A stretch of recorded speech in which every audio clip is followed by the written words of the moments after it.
Groups ہمارے خلاف پاکستان میں آپریٹ کر رہے تھے. ہم نے یہ فیصلہ کیا کہ افغانستان کے لوگ اپنے خود فیصلے کریں, ہم نے کوئی انٹرفیرنس نہیں کرنی.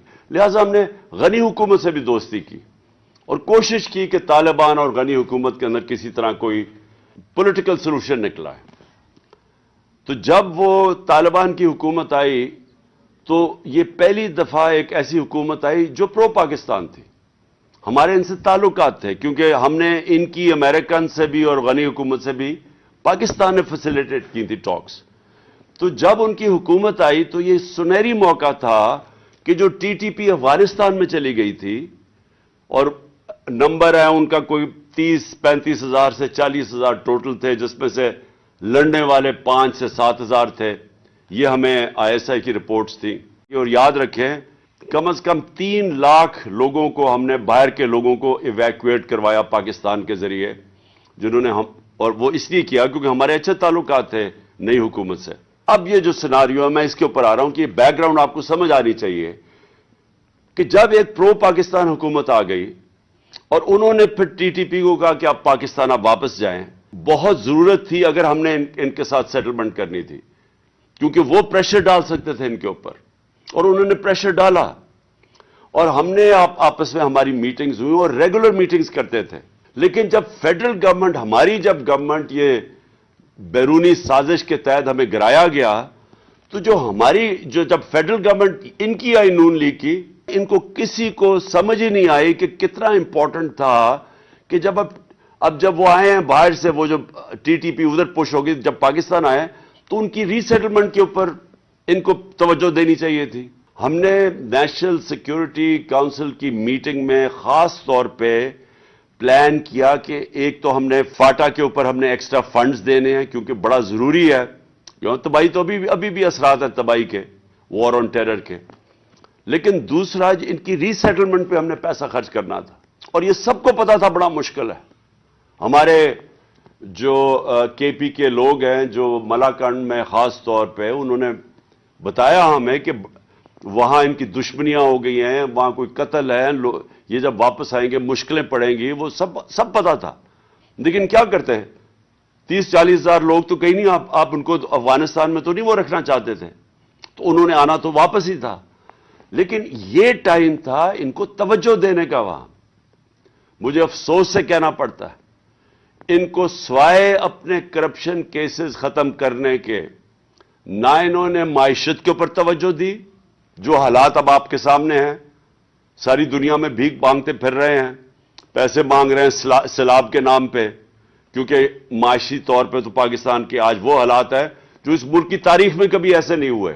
جو صوبوں کے پیسے تھے, جو صوبوں نے اپنا 3% دینا تھا نیشنل فائنانس ایوارڈ سے, جو انہوں نے وعدہ کیا ہوا تھا, میں نے ان کو تب کہا کہ اگر یہاں پھر سے پرابلم شروع ہو گیا ہماری مرج ڈسٹرکٹس میں یا جو فارمر قبائلی علاقہ تھا, تو پاکستان برداشت نہیں کر سکے گا, ہماری اکانومی نہیں سٹینڈ کر سکے گی اگر یہاں دہشت گردی بڑھ گئی. یہ جو آج سچویشن آ رہا ہے اس کا سب سے بڑا جو کیجولٹی ہوگی, نقصان ہوگا, پختونخوا کی حکومت ہے. ان کو پتہ ہے وار آن ٹیرر میں انہوں نے کتنی قربانیاں دی ہیں. جب ہم آئے تھے 2013 میں تو 500 سے 600 پولیس والے شہید ہو چکے تھے, اور وہ پولیس والوں کا یہ سٹیج تھا کہ وہ اپنے آپ کو بچا رہے تھے, وہ عوام کو نہیں بچا سکتے تھے. پولیس چوکیوں کے اندر ان کو اٹیک کر رہے تھے. وہ میں 2013 جب ہم آئے تھے تب کی بات کر رہا ہوں. تو اب مجھے خوف یہ ہے کہ پھر اگر یہ ابھی پوری اس کے اوپر توجہ نہ دی گئی, یہ پھر وہی سیناریو کی طرف ہم جا رہے ہیں. افغان جنگ میں عمران خان کا مذاکرات کا موقف ہو یا مشرف دور میں ہر فورم پر ملٹری آپریشن کی مخالف آواز بن کر ابھرنا ہو, وقت نے ثابت کیا کہ عمران خان نے خطے کی جنگوں اور اپنے ہی لوگوں پر ملٹری آپریشنز کے خلاف جو موقف اپنایا وہ درست ثابت ہوا. Army butchered civilians, women, children. And so we're doing exactly the same thing again in Balochistan. They were bombing people. How can you bomb people? Are we just bombing our own people? Imran Khan بارہا کہتے رہے کہ افغان جنگ کا حل طالبان سے مذاکرات ہی ہیں, کرنل باجوہ کو بار بار کہا, میرے پاس ٹیکسٹ ہے, میں بار بار کہا, جب آخر میں نے کہا ہمیں بڑا کیئرفل رہنا چاہیے, مجھے دہشت گردی کا ڈر ہے, یہ بڑھتی جائے گی دہشت گردی. طالبان سے امریکن نیگوسیشن ہم نے کروائی, افغانستان طالبان کی پہلی دفعہ 20 سال میں افغان حکومت آئی جو پرو پاکستان, پہلی دفعہ ہمیں موقع ملا کہ ٹوٹل امن قائم کرے پاکستان میں, دہشت گردی ختم کر دے. اور دنیا نے دیکھا کہ بالآخر امریکہ نے بھی طالبان سے مذاکرات کر کے اقتدار انہی کے حوالے کیا. عمران خان وہ واحد لیڈر ہیں جنہوں نے نیٹو سپلائی کے خلاف دھرنے دیے. 2012 کے سنگین دہشت گردی کے حالات میں ڈرون حملوں کے خلاف وزیرستان مارچ کیا. Despite the efforts of them to sabotage it, I think it will be huge. Not only will there be a huge rally going all the way into DI Khan, but I think there will be a huge reception in Waziristan of the tribal people receiving us there. Doctor Aafia Siddiqui کی رہائی کے لیے آواز اٹھائی. تحریک انصاف کی جب government آئے گی, ساری, صرف میں عافیہ صدیقی کی بات نہیں کر رہا, ساری دنیا کے جیلوں میں پاکستانی پڑے ہوئے ہیں, انشاءاللہ پوری ذمہ داری لیں گے. پرائی جنگوں میں کود کر اپنے ملک میں دہشت گردی امپورٹ کرنے کی سب سے زیادہ مخالفت عمران خان نے کی. ہماری اس ملک کی بدقسمتی ہے کہ ہم نے اپنے ڈالروں کے پیچھے اپنے ضمیر بیچے, ہم نے ڈالروں کے پیچھے یہ سارا کچھ کیا. ایک ایجنسی سے دوسری ایجنسی سے تیسری ایجنسی, 7 ایجنسیز کے اندر ہماری 1.5 لاکھ فوج کو ہم نے جا کے وہاں پھنسا دیا. یہ کس کو اس کی فائدہ ہوا؟ کیا پاکستانیوں کو فائدہ ہوا یا ہمارے دشمنوں کو فائدہ ہوا؟ بطور وزیر اعظم عمران خان کے دور میں قبائلی علاقہ جات اور آپریشن زدہ علاقوں کی بحالی کے لیے تیزی سے کام کیا. ان علاقہ جات کے لیے سالانہ 100 بلین ڈیولپمنٹ فنڈ مختص کیا گیا اور صحت انصاف جیسے منصوبوں میں ان علاقوں کو شامل کر کے وہاں کی عوام کا احساس محرومی ختم کرنے کی کوشش کی گئی. انہی اقدامات کی بدولت عمران خان کے دور میں دہشت گردی کے واقعات میں تاریخی کمی ہوئی اور اس دوران ایک بھی ڈرون حملہ نہیں ہوا. اب بھی عمران خان قید و بند کی صعوبتیں جھیل رہے ہیں, مگر جیل سے اپنے پیغامات میں مسلسل خیبر پختونخوا میں آپریشنز کی مخالفت کر رہے ہیں اور وہاں کی مظلوم عوام کی آواز بنے ہوئے ہیں. یہی عوام کے حقیقی لیڈر کی پہچان ہے کہ وہ طاقت کے ایوانوں میں مقبول نظریات کی بجائے زمینی حقائق اور عوامی بہتری کے نظریات کا پرچار کرتا نظر آتا ہے, چاہے اس کے لیے اسے کتنی ہی مخالفت کا سامنا کرنا پڑے. پروپیگنڈا کیا جا رہا ہے کہ جی ہم نے ٹی ٹی پی سے کوئی بیٹھ کے کوئی پیس ٹاکس کی بات کی. یہ لوگوں کو گمراہ نہ کریں, جھوٹ نہ بولیں لوگوں سے. یہ سارے سٹیک ہولڈرز بیٹھے تھے, ان سب کے سامنے پریزنٹیشن دی گئی تھی کہ جناب ہم ان کو ری سیٹل کرنا ہے, کیوں ہم نے ان کے ساتھ پہلے بات چیت کرنی ہے. آپ میری سٹیٹمنٹس اٹھا کے پڑھ لیں. میں ایک ہی چیز کہتا رہا کہ دیکھیں اگر ہم نیوٹرل رہتے تو ہمارے اوپر یہ واردات نہیں ہونی تھی. فاٹا مرجر, اس میں ساری پولیٹیکل پارٹیز بیٹھی اور انہوں نے فیصلہ کیا کہ ہم مرجر کریں گے. ساری جتنے بھی صوبے تھے سب نے مل کے فیصلہ کیا کہ 3% اپنا جو اینیول NFC ایوارڈ میں سے وہ فاٹا کی طرف جائیں گے. اور کیونکہ وار آن ٹیرر کے اندر سب سے زیادہ نقصان قبائلی علاقے میں یا مرج ڈسٹرکٹس میں ہوا تھا, اس لیے بھی پیسہ خرچ کرنا بڑا ضروری تھا. لیکن جب فیڈرل گورنمنٹ, ہماری جب گورنمنٹ یہ بیرونی سازش کے تحت ہمیں گرایا گیا, تو جب فیڈرل گورنمنٹ ان کی آئی نون لیگ کی, ایک تو انہوں نے فنڈز روک دیے اور دوسرا ان کو کسی کو سمجھ ہی نہیں آئی کہ کتنا امپورٹنٹ تھا کہ جب وہ آئے ہیں باہر سے, وہ جو ٹی ٹی پی ادھر پش ہوگی, جب پاکستان آئے تو ان کی ری سیٹلمنٹ کے اوپر ان کو توجہ دینی چاہیے تھی. ہم نے نیشنل سیکیورٹی کونسل کی میٹنگ میں خاص طور پہ پلان کیا کہ ایک تو ہم نے فاٹا کے اوپر ہم نے ایکسٹرا فنڈز دینے ہیں کیونکہ بڑا ضروری ہے, تباہی تو ابھی بھی اثرات ہیں تباہی کے, لیکن دوسرا ان کی ری سیٹلمنٹ پہ ہم نے پیسہ خرچ کرنا تھا. یہ بارڈرز کا پہلے تو کنٹرول ہے فیڈرل گورنمنٹ کے نیچے. میں یہ کہتا گیا کہ ہمیں ان کے ساتھ ریکنسائل کرنا چاہیے کیونکہ ڈفرینٹ گروپس لڑ رہے تھے, اس کے اوپر ہمارے دشمن بھی کود پڑے, انہوں نے بھی فائنانس کرنا شروع کر دیا ٹی ٹی پی, کہ اگر یہاں پھر سے پرابلم شروع ہو گیا ہماری مرج ڈسٹرکٹس میں یا قبائلی جو فارمر قبائلی علاقہ تھا, تو پاکستان برداشت نہیں کر سکے گا. ان کی امریکن سے بھی اور غنی حکومت سے بھی پاکستان نے فیسیلیٹیٹ کی تھی ٹاکس. تو جب ان کی حکومت آئی تو یہ سنہری موقع تھا کہ جو ٹی ٹی پی افغانستان میں چلی گئی تھی, نمبر ہے ان کا کوئی 30-35 ہزار سے 40 ہزار ٹوٹل تھے, جس میں سے لڑنے والے 5 سے 7 ہزار تھے. یہ ہمیں ISI کی رپورٹس تھیں. 1-2 غیر ذمہ دار وہ وزیر جن کو عقل بھی نہیں ہے, سمجھ بھی نہیں ہے, وہ بڑی غیر ذمہ دارانہ سٹیٹمنٹس دے رہے ہیں کہ ہم افغانستان میں جا کے حملے کریں گے اور پتہ نہیں کیا کریں گے. یہ آپ غور سے سمجھ لیں کہ اگر یہ حکومت, افغانستان کی جو حکومت آئی ہے, اس نے صرف ہمارے سے کوآپریشن کرنا ہی بند کر دیا, اس کا اثر یہ ہوگا کہ یہ پھر اگر یہ شروع ہو گئی دہشت گردی کی یا جنگ, تو یہ چلتی جائے گی. ملٹری آپریشن تو ایک حصہ ہو سکتا ہے اوور آل پیس سیٹلمنٹ کا, لیکن ملٹری آپریشن صرف اور ملٹری آپریشن یہ کبھی بھی کامیاب نہیں ہوتا, کیونکہ اگر وہ وہاں باڑ تو کئی جگہ سے توڑنی شروع ہو گئے ہیں, تو کیوں نہیں بات کی افغانستان گورنمنٹ کے ساتھ؟ کیوں نہیں ابھی تک پاکستان کا جو فورن منسٹر ہے وہ ساری دنیا کے چکر لگا رہا ہے؟ سب سے امپورٹنٹ تو افغانستان جانا چاہیے تھا اس کو. سب سے زیادہ تو ہمیں تکلیف ہے اس وقت جو 80 لاکھ کشمیریوں سے ہو رہا ہے, لیکن میرا یہ ایمان ہے کہ یہ تکلیف تو وہ سہ جائیں گے. تکلیف تو پہلے بھی ان کو کافی تھی. انشاءاللہ اب ہم سب کا کام ہے کہ اس کو ہر انٹرنیشنل سٹیج کے اوپر میرے علاوہ ہمارے ڈیلیگیشنز جائیں جو دنیا کو آگاہ کریں. جدھر نریندر مودی ہندوستان کو لے گیا ہے, ہندو نیشنلزم کا اس نے جو جن بوتل سے نکل گیا ہے, یہ واپس نہیں جاتا بوتل میں, پیچھے وہ ہٹ نہیں سکتا.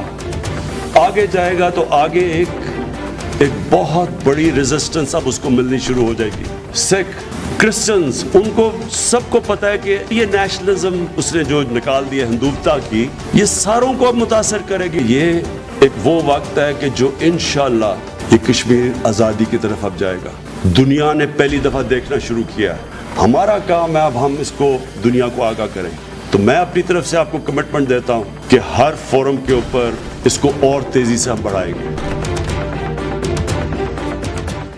میں کشمیر کا امبیسڈر بنوں گا دنیا میں. میں کشمیر کا جو حالات ہیں, جو پیغام ہیں, جو سچویشن ہے, وہ میں دنیا میں لے کے جاؤں گا. دنیا کے میڈیا پہ اٹھاؤں گا. جن ہیڈز آف اسٹیٹ سے ابھی تک میری بات ہو چکی ہے ان سب کو میں نے آگاہ کیا, اور آگے بھی انشاءاللہ جن سے بات ہوگی میں ان کو سب کو بتاؤں گا کہ کشمیر میں ہو کیا رہا ہے. یہ اگر مسئلہ جنگ کی طرف چلا گیا تو یاد رکھیں کہ نیوکلیر ہتھیار ہیں دونوں ملکوں کے پاس, اور جو نیوکلیر جنگ ہے وہ کوئی بھی نہیں جیتے گا. سارا پاکستان آج مقبوضہ کشمیر کی عوام کے ساتھ کھڑا ہے, لیکن صرف سارا پاکستان ہی نہیں آپ کے ساتھ کھڑا, مسلمان دنیا آپ کے ساتھ کھڑی ہے. اگر مسلمان حکومتوں میں کسی بھی وجہ سے, کسی کی وجہ سے بھی اگر وہ آپ کو آج سپورٹ نہیں کر رہی, یہ میں آپ کو یقین دلاتا ہوں کہ ساری مسلمان دنیا کی عوام مقبوضہ کشمیر کے لوگوں کے ساتھ کھڑی ہے. بلکہ میں اس سے بھی آگے جاتا ہوں, وہ لوگ جو مسلمان بھی نہیں لیکن جو انصاف پسند ہیں, وہ بھی سب آج سمجھتے ہیں کہ کشمیر کے لوگوں کو وہ حق دینا چاہیے جو یونائٹڈ نیشنز نے وعدہ کیا تھا. میں یہ بھی کشمیر کے, مقبوضہ کشمیر کے لوگوں کو آپ پیغام دینا چاہتا ہوں کہ ہمیں سب احساس ہے جس طرح کے ظلم آپ پہ ہوئے اور ہو رہے ہیں, جس طرح گھروں میں خبر آتی ہے, ماں باپ کو خبر آتی ہے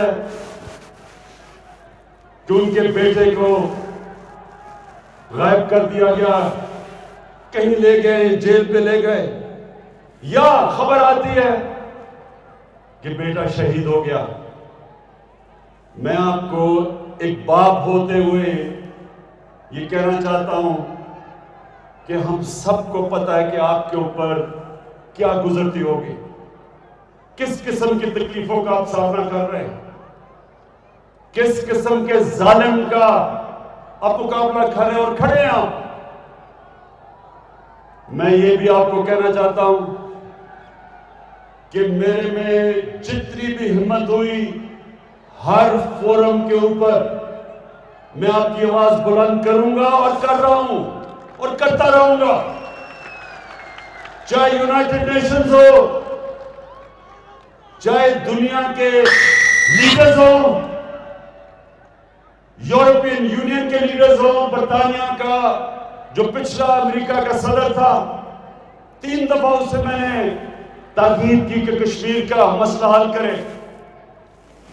میڈیا کے اوپر آپ کی آواز اٹھاؤں گا۔ آپ مطمئن ہو جائیں کہ جب میں نے کہا تھا کہ میں کشمیر کا سفیر بنوں گا، جب تک کشمیر آزاد نہیں ہوگا ساری جگہ آپ کی آواز بلند کروں گا۔